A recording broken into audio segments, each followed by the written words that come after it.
Hello friends, good morning, जय हिंद। मैं Vipin sir जी और जीव का केमिस्ट्री क्लासेस में आपका एक बार फिर से स्वागत है। हेलो फ्रेंड, जैसा कि आप जानते हैं कि हम लोग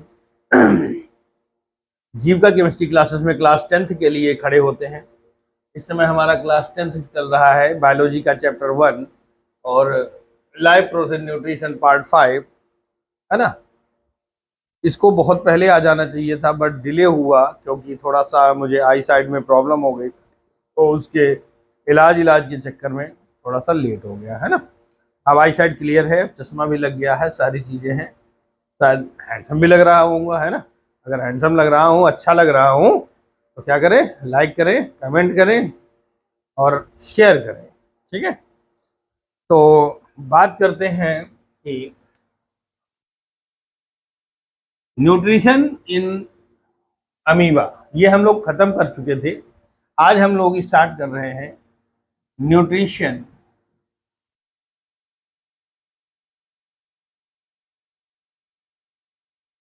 nutrition in human beings.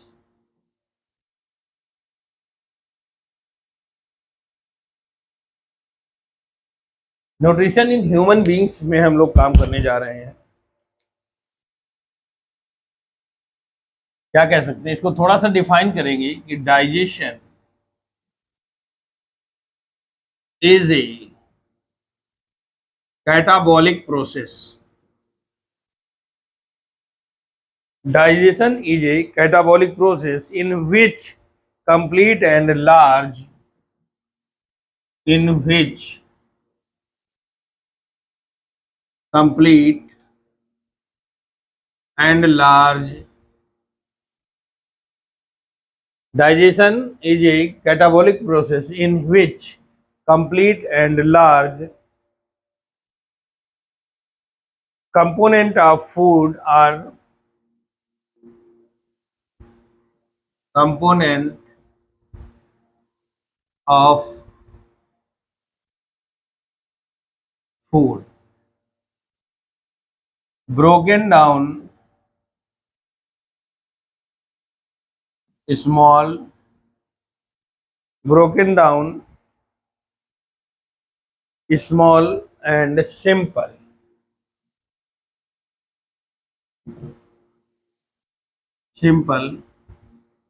water soluble particles। जो फूड के भोजन के बड़े पार्ट होते हैं उनको ब्रोक करके स्मॉल और सिंपल पार्ट में कन्वर्ट करना ही डाइजेशन होता है। थोड़ा सा और जोड़ सकते हैं, विद द हेल्प ऑफ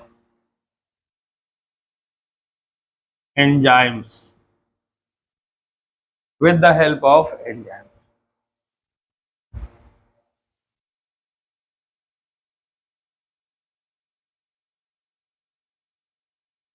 ये हमारा हो गया न्यूट्रिशन इन ह्यूमन बींग्स। ठीक है, अब इसके अकॉर्डिंग जो ह्यूमन बींग्स है उसमें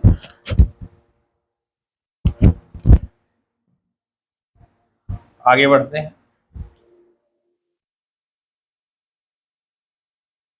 तो डाइजेशन इन ह्यूमन बींग्स हम लोग पढ़ रहे हैं। इसमें हमने एक ह्यूमंस की एलिमेंट्री कैनाल, है ना, एलिमेंट्री कैनाल का स्ट्रक्चर बना कर दिया है आपको, एलिमेंट्री कैनाल का।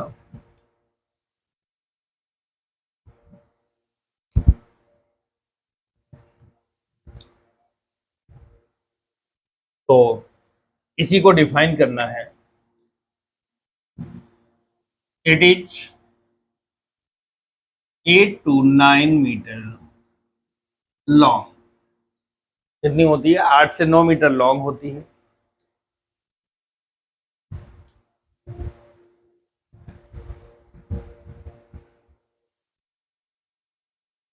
And a group of organs, और बहुत सारे ऑर्गन्स जैसे कि mouth, buccal cavity, salivary gland, pharynx, oesophagus, liver, gall bladder, stomach, pancreas, small intestine, large intestine, rectum, anus, इन सब से मिलकर बनी होती है। अब हम एक एक करके इसको डिफाइन करेंगे। ठीक, पहला आता है हमारा part mouth and buccal cavity. One by one part को हम लोग डिफाइन करेंगे। सबसे पहले माउथ से हम शुरू करते हैं। माउथ में हम लोग दो होठों से घिरा होता है, यानी टू लिप्स से घिरा होता है। इसके अंदर जाते हैं तो हमें टीथ मिलते हैं और टंग मिलती है, सैलिवरी ग्लैंड्स होती हैं। ये जो है अपना अपना का वर्क कंप्लीट करते हैं। तो अगर हम बात करें माउथ एंड बक्कल कैविटी की, तो क्या लिख सकते हैं? Digestion starts digestion starts digestion of food starts in A mouth.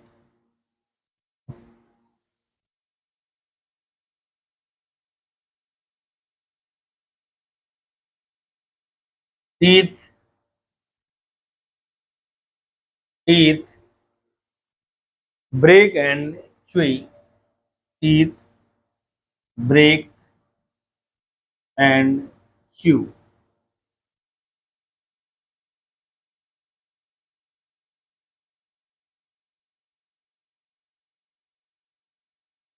Into a small piece of food, है ना? फूड के बड़े बड़े पार्ट्स को क्या करते हैं? चबा करके उसको छोटे छोटे टुकड़ों में तोड़ने का काम करते हैं, च्युइंग करने का काम करते हैं, पीसने का काम करते हैं।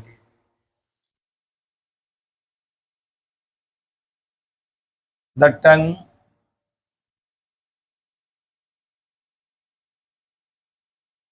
Mixed with saliva. The tongue mixed with saliva and helps in swallowing.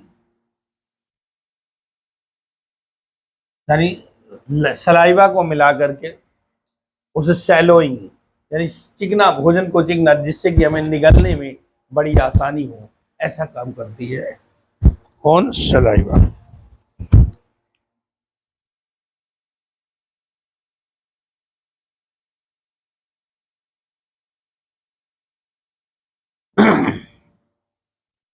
Saliva contains enzyme salivary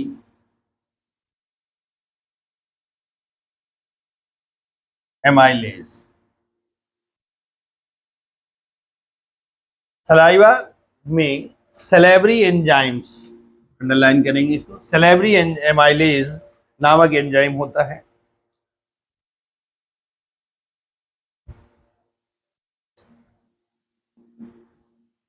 which is convert starch to maltose sugar। यानी स्टार्च कहाँ होगा? माउथ में। स्टार्च हमको रोटी, चावल, पोटैटो है ना, इनसे मिलेगा। यहाँ पर होगा सैलिवरी एमाइलेज और ये ब्रेक हो जाएगा माल्टोज शुगर। इतना काम हमारा होता है माउथ एंड बक्कल कैविटी, है ना। इसके बाद फूड को आगे की ओर खिसका दिया जाता है, तो हमारी जो हेडिंग बनती है नंबर 2, फेरिंग्स एंड, चलो फेरिंग्स अलग कर देता हूँ, छोटी छोटी डेफिनेशन हो जाएगी। फेरिंग्स हमारा मात्र इतना पार्ट होता है जो फूड को मोड़ने का काम करता है, फूड पाइप को मोड़ने का काम करता है। फेरिंग्स में क्या होता है?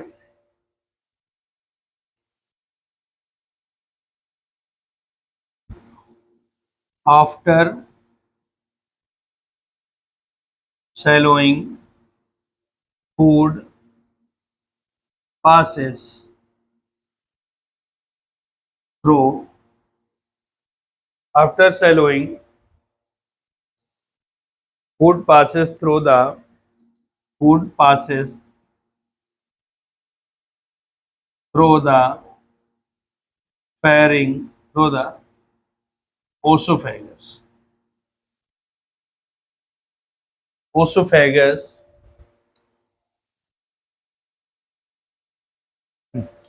थोड़ा through the pharynx into esophagus. After swallowing, food passes through the pharynx into esophagus. Number third पर आता है oesophagus.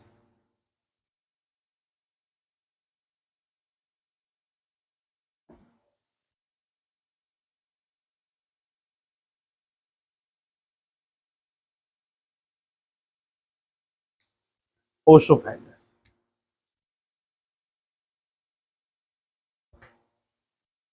it is 25 centimetre long. ये 25 सेंटीमीटर लंबी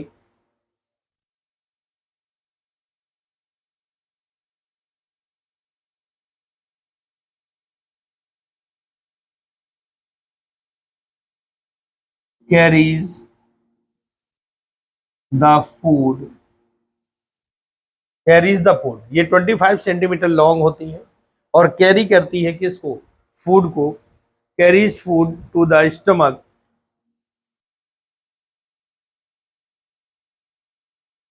टू द स्टमक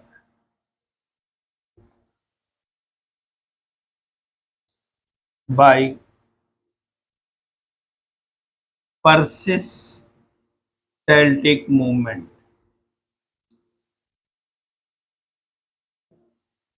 ऐसे तो यहाँ से ऐसे आएगा, ये फूड पाइप हो गया, ये ऐसे बढ़ेगा, फिर वह सिकुड़ेगा. ये परसिस्टेटिक मूवमेंट होती है. परसिस्टेटिक मूवमेंट के साथ में ये आपका ओसोफेगस खत्म होता है ना. ओसोफेगस तक आपने इसका एक्सप्लेन कर लिया है और आप बड़े आराम से इसको तैयार कर सकते हैं. और मैं ये भी कहूँगा कि भैया नींद तो बहुत आती है, लेकिन नींद के साथ में पढ़ना बहुत जरूरी है ना. पढ़ना बहुत जरूरी है. अगर कहते हैं ना जीना है तो पढ़ना पड़ेगा ना. जीने के लिए जिस प्रकार रोटी खाना बहुत जरूरी है, उसी प्रकार लाइफ में सक्सेस होने के लिए पढ़ना बहुत जरूरी है. आप लोग कॉपी करो, हम लोग आगे बढ़ते हैं. नंबर 4 पर आता है स्टोमक, है ना. स्टोमक की बात करते हैं.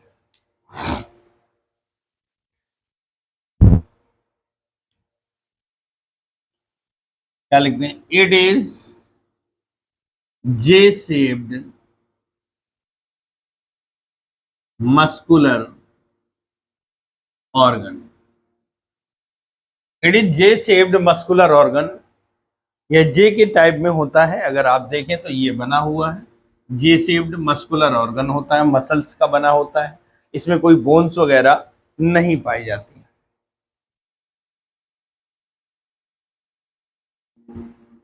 हो गया. The gastric glands presents in comma. इसमें गैस्ट्रिक ग्लैंड्स प्रेजेंट होती हैं and produce gastric juice which is contain. जो गैस्ट्रिक जूस है, जो गैस्ट्रिक जूस बन रहा है, विच इज कंटेन, वो अपने आप में रखता है, which is contain HCl, pepsin, lipase enzymes.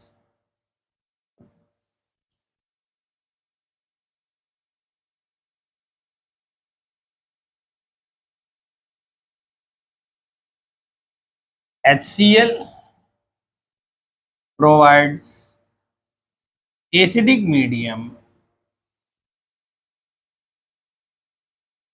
and help in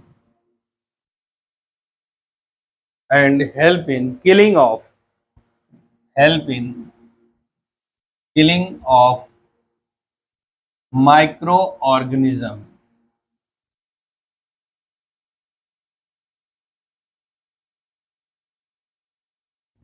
Killing of a microorganism.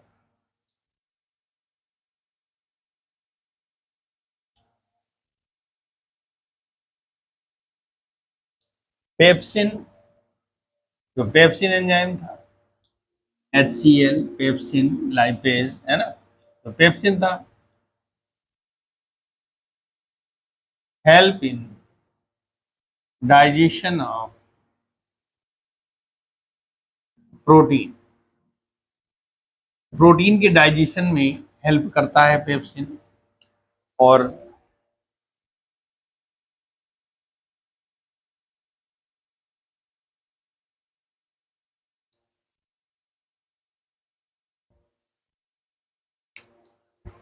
और लाइपेज,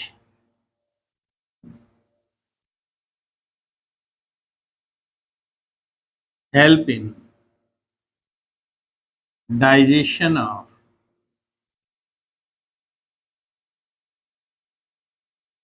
ऑफ फैट्स, फैट्स के डाइजेशन में हेल्प करता है। नंबर 5 पर यहाँ तक हमने बात की, ये हमारा स्टमक होता है ना, सॉरी, ये इसको यहाँ तक होना है, स्टमक होता है। स्टमक में मस्कुलर ऑर्गन होता है, गैस्ट्रिक ग्लैंड प्रेजेंट होती है, जो गैस्ट्रिक जूस बन जाती है। गैस्ट्रिक जूस में HCl पेप्सिन और लाइपेज एंजाइम्स होते हैं, जो फूड के डाइजेशन में हेल्प करते हैं। कौन क्या वर्क करता है सबका आपको लिख दिया गया है ना। आगे बढ़ते हैं। Small intestine,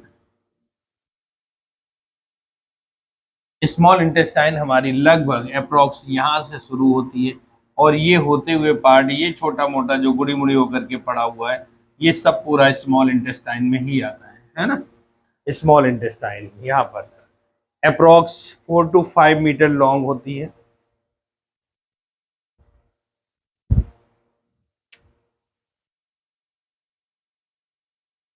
it is 4 to 5 metre long.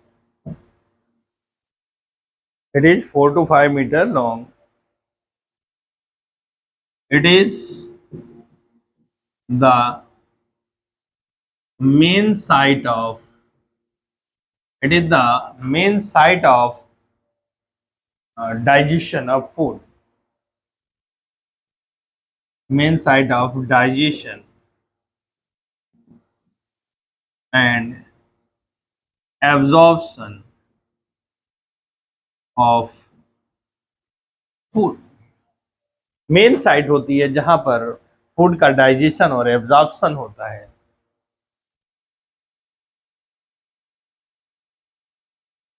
It receives, it receives number 1 bile juice. It receives bile juice from the liver, from the liver.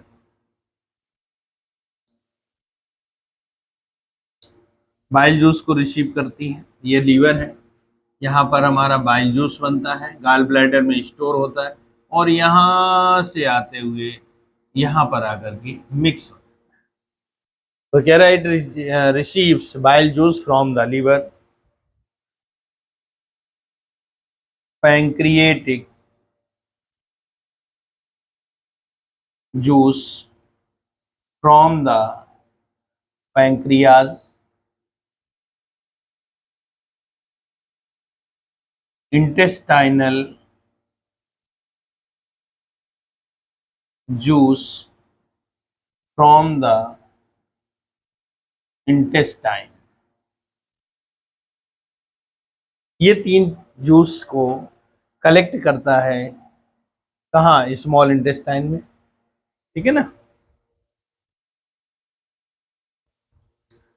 अब आप लोग कॉपी करिए, हम लोग इसके आगे बढ़ते हैं।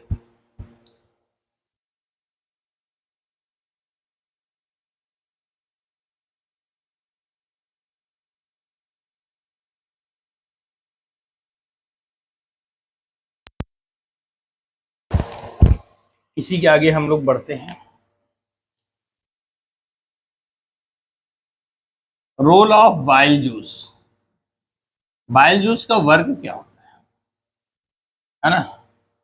बाइल जूस का वर्क क्या होता है, बाइल जूस क्या काम करता है। It helps the emulsification of fats। दूसरा पॉइंट क्या बनेगा, it helps the neutralisation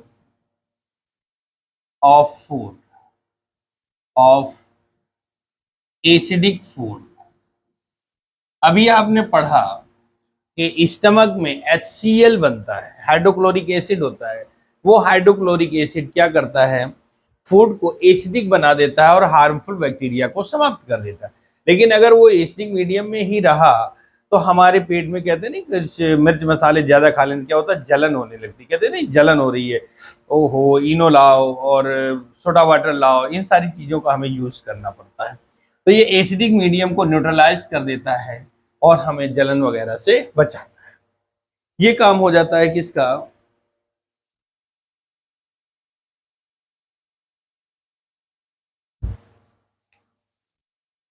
role of pancreatic juice. आपने देखा था स्मॉल इंटेस्टाइन में, हमने लिखा था कि 3 जगह से इसमें डाइजेस्टिव जूस आते हैं। एक लीवर से आया था बाइल जूस, लीवर में बनता है, गाल ब्लैडर में स्टोर होता है और यहाँ पर आकर के मिल जाता है। ठीक है, आगे role of pancreatic juice.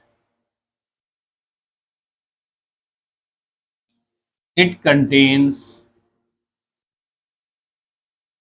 Enzymes like, ये कुछ एंजाइम्स कंटेन करता है जो कि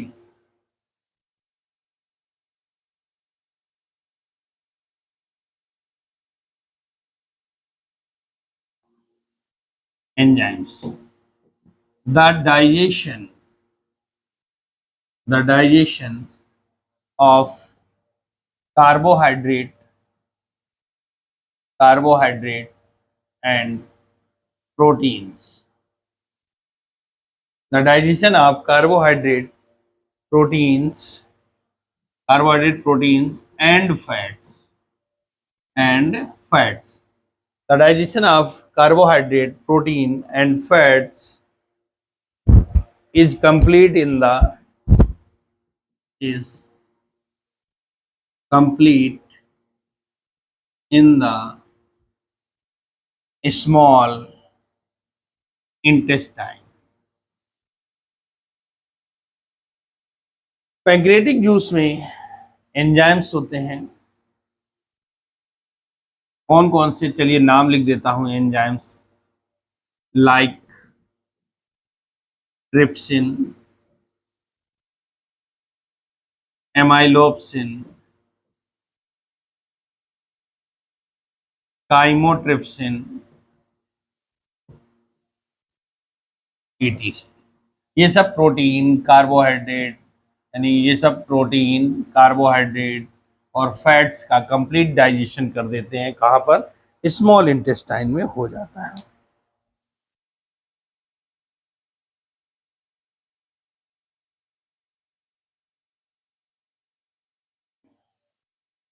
अब इसके बाद बनता है एब्जॉर्प्शन ऑफ डाइजेस्टेड फूड। ये कहाँ पर होता है, इसे स्मॉल इंटेस्टाइन के अंदर की बात है, कोई बाहर से कोई काम नहीं किया गया है ना।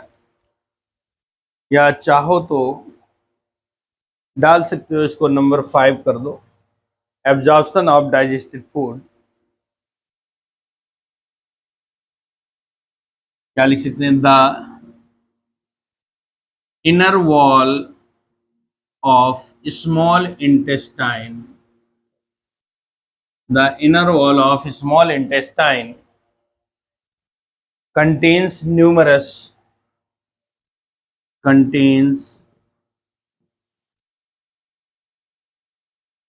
numerous the inner wall of small intestine contains numerous finger like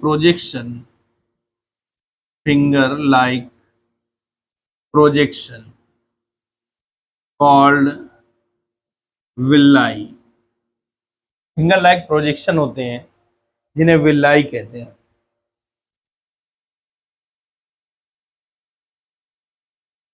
villi is the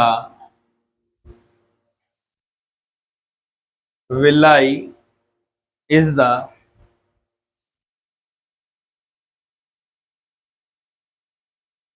increased surface area of absorption। Absorption के लिए जो सरफेस एरिया है उसको इंक्रीज कर देते हैं। अगर हम देखें, ये स्मॉल इंटेस्टाइन होता है, यहाँ पर कुछ इस प्रकार से फिंगर लाइक प्रोजेक्शन चारों ओर से निकले होते हैं। इसको अगर खोले तो बहुत बड़ा एरिया हो जाएगा, इसलिए कह रहा है यहाँ यहाँ यहाँ यहाँ चारों तरफ से एब्जॉर्प्शन होता है। तो कह रहा है फिंगर लाइक प्रोजेक्शन जो होते हैं वो एब्जॉर्प्शन एरिया को इंक्रीज कर देते हैं।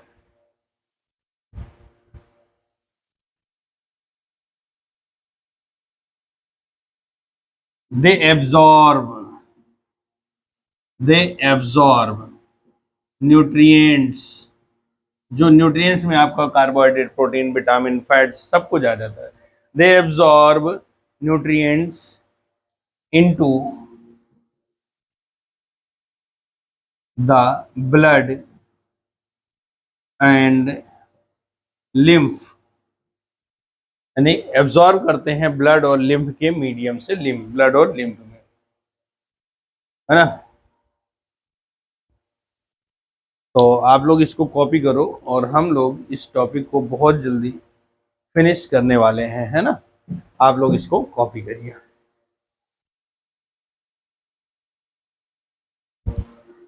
अगली हेडिंग बनती है हमारी नंबर 6 पर आ जाएगी, लार्ज इंटेस्टाइन, स्मॉल इंटेस्ट। ये वाली है, इतना पार्ट होता है, ये लार्ज इंटेस्टाइन होता है।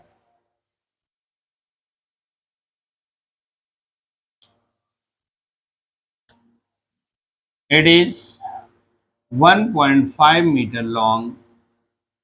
अब कह सकते हैं कि वो 4 to 5 मीटर थी, उसको स्मॉल कहा गया, और ये 1.5 मीटर ही लॉन्ग है, इसको लार्ज कहा है बिकॉज इसका जो सरफेस एरिया है, यानी ये चौड़ाई जो है वो ज़्यादा होती है, इसलिए इसे लार्ज इंटेस्टाइन का नाम दिया गया। ठीक है ना।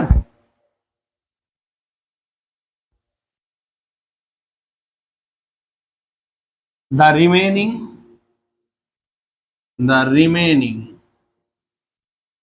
undigested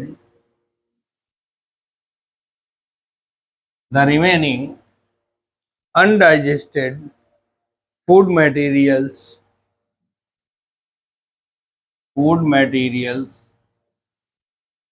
enters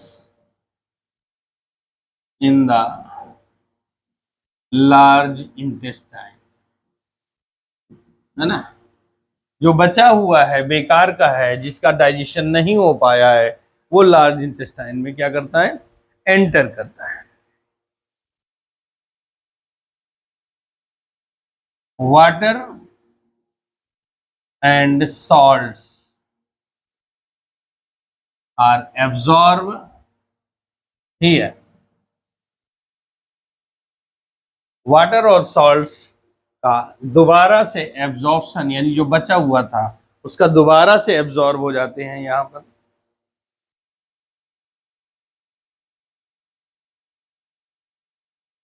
दोबारा से एब्जॉर्ब हो जाते हैं। और लास्ट हेडिंग बचती है रेक्टम, रेक्टम एंड एनस, जो हमारी स्मॉल इंटेस्टाइन है, सॉरी जो एलिमेंट्री कैनाल है, वो माउथ यानी बक्कल कैविटी यहाँ से शुरू होती है और यहाँ पर आकर एनस पर समाप्त हो जाती है, और इसी में फूड का कंप्लीट डाइजेशन होता रहता है।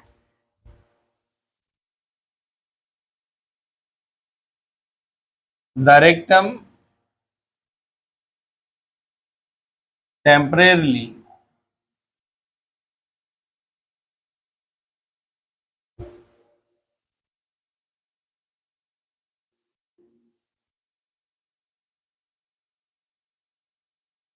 the rectum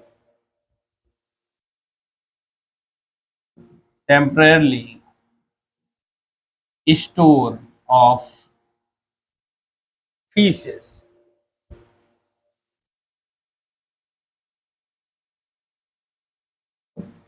जो बेकार पदार्थ था, है ना, जो अनडाइजेस्टेड फूड था, चाहो तो यहाँ एक लाइन बढ़ा सकते हैं, द रिमेनिंग, यानी वाटर और साल्ट के एब्जॉर्प्शन के बाद remaining waste called faeces.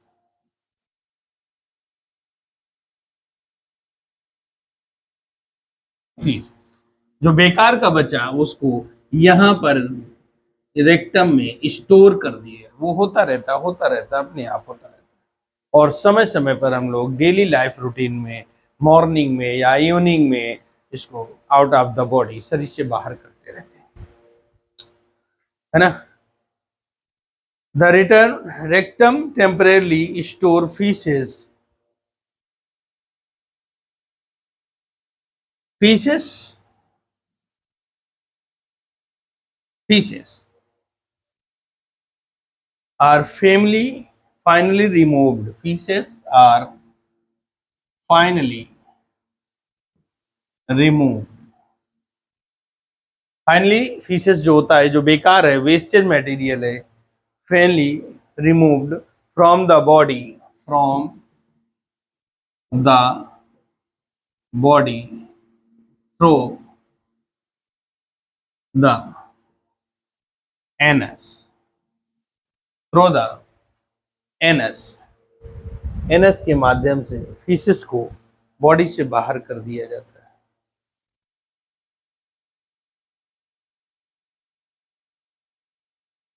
The removal of undigested food from the body,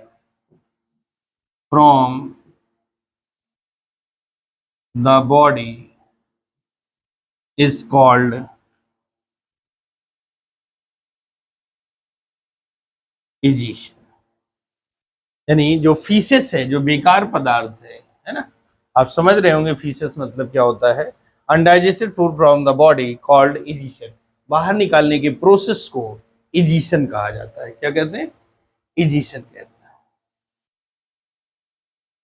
तो दोस्तों आज हमारा न्यूट्रिशन का पार्ट 5 कंप्लीट हुआ, कल 6 होगा, फिर 7 होगा, यानी कुल मिलाकर के हम लोग बायोलॉजी और क्लास 10th की साइंस को कंप्लीट कर लेंगे। ओके, चलिए, थैंक यू। जय हिंद, जय भारत। एक बात और कहूंगा कि रख हौसला वो मंजर भी आएगा और प्यासे के पास चलकर समंदर भी आएगा। रख हौसला वो मंजर भी आएगा, प्यासे के पास चलकर समंदर भी आएगा। हार करना बैठ मंजिल के मुसाफिर, मंजिल भी मिलेगी और मिलने का मजा भी आएगा। Thank you. जय हिंद, जय भारत।